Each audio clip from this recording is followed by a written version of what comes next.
guess what? It is Money Sense Week, and Bruce Sellery is here. Money Sense Week! Oh, yeah! I know. Who gets more excited about financial literacy than me? No one, because it is Financial Literacy Month, and at Money Sense, we're focused on it for an entire week. Isn't that the best? An entire week to get everyone up to speed when it comes to their finances. Not a bad thing. It's a good thing, and it's a really important thing for you to be an independent, functioning adult in the world, right? Yeah, so really. a lot of the content and the acronyms are so boring you want to cry, which is why I brought the pom-poms. Yes. But the material is so important because we want to know enough to have a great life, and then no more.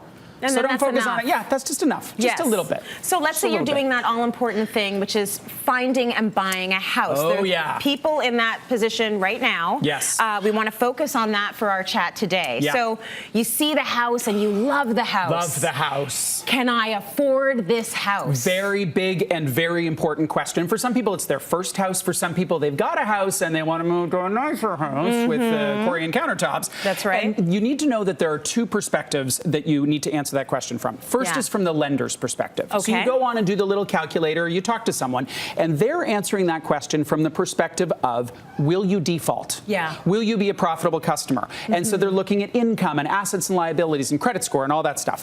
What you're looking at as a person is, can I afford the house based on the life that I want? Right. So if you're, you're newly married and you've got your income, are you going to have kids? And if you have kids, is one of you going to be a stay-at-home parent?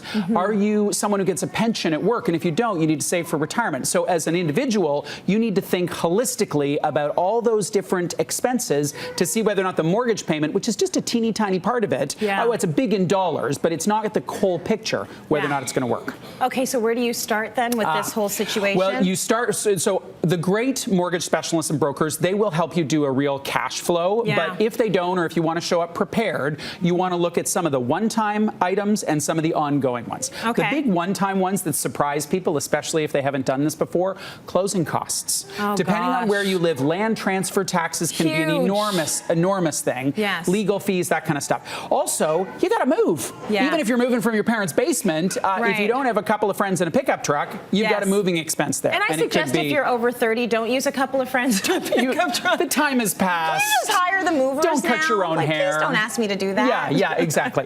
The other one is minor improvements. So I'm not talking about the new kitchen or the deck. Like, you move in and you want the color to be your color. Yeah, you need to paint the house. Even if you love what you bought, you're going to want to do a little bit of something. For sure. The ongoing ones that people don't account for are things like maintenance. So you know what our rule of thumb is at Money Sense? 1% of the value of the house. Okay. So if you've got a $400,000 house, that's $400 a month. So you're doing your cash flow and you think, I can just afford the mortgage payment, but you add that $400 a month in, and it may blow the whole thing up. And it's not that is $400 a month every month. It's that you got to paint your house every decade. You need a roof every 25 years, and if you don't account for that, it's going to be a problem. It is going to be a problem. That's the stuff that actually can sink people completely. That furnace goes down in winter. Guess what? It's got to be fixed. It has to be fixed, and it's not because I dream of a new kitchen, for my family. It's the house is falling apart because you don't have a roof. It's a big deal. For sure. Retirement savings, and also for some people, vacations. So some people say, you know what, I'm going to be mouse poor. I'm going to be house poor.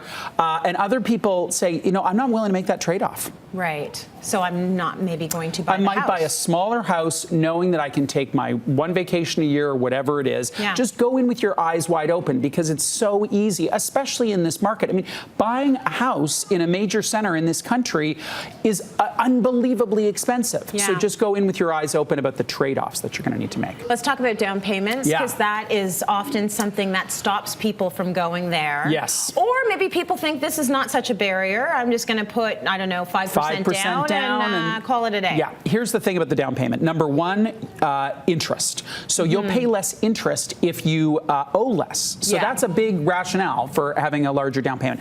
The big thing in Canada, though, is avoiding CMHC insurance. So you need to hit a certain deposit threshold, 20%, and if you don't, you pay a big amount of insurance. That could be $5,000, it could be $10,000. So it might make sense for you to either save up a little longer or say to your parents, listen, I know you were saving money for the wedding. Let's not do that for the wedding. Let's have a cheap wedding and give me some money for the house.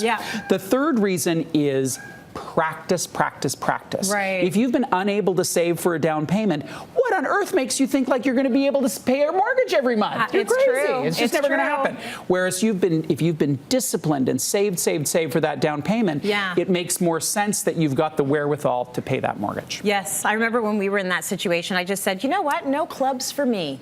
I did not go to clubs because I was a big clubber. Oh, you mean like clubbers? I meant like, woo, I was thinking like clubs. No Toastmasters. No. We're not gonna go to the scrapbooking club. Yeah, the dancing clubs. So I said I'm not doing it because cover charge, drinks. You know, I like to drink. Yeah. And I did know that about you. A snack afterwards. And it's a lot of money. I can see you in the entertainment district, like lounging your heroes. Yes, it's a lot of money. I said I'm not going out for like 6 months. I saved a down payment in 6 months. That's all it took. But it's discipline, right? And it was good practice. Yeah. It's like, okay, well, I don't need the club. I'm getting a house. Good on ya. And now you have kids, so you can't club anymore. There's no clubbing, honey. There's no clubbing. There's no clubbing. No clubbing.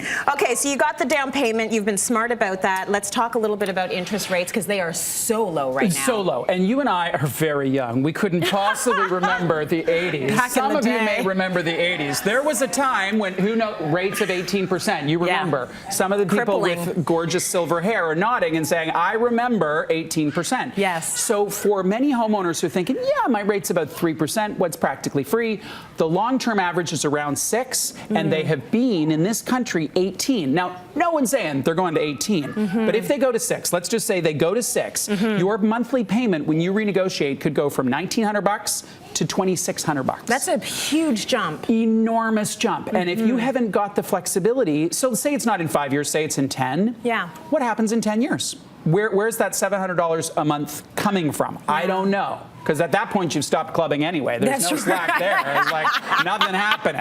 So Where it's are you all shaving about that eyes money wide from? open, making the trade-offs, and loving your home. For some people, it's really one of the #1 things for their quality of life.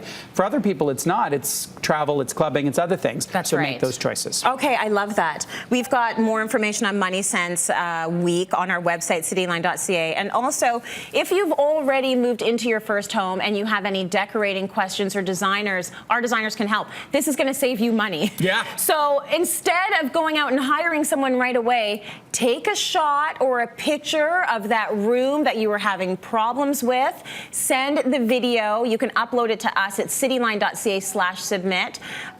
Or better yet, just book on to one of our Thursday shows. That's home day. You get free advice from our designers. So go to our website, click on Be in the Audience. See, we're trying to save you a buck.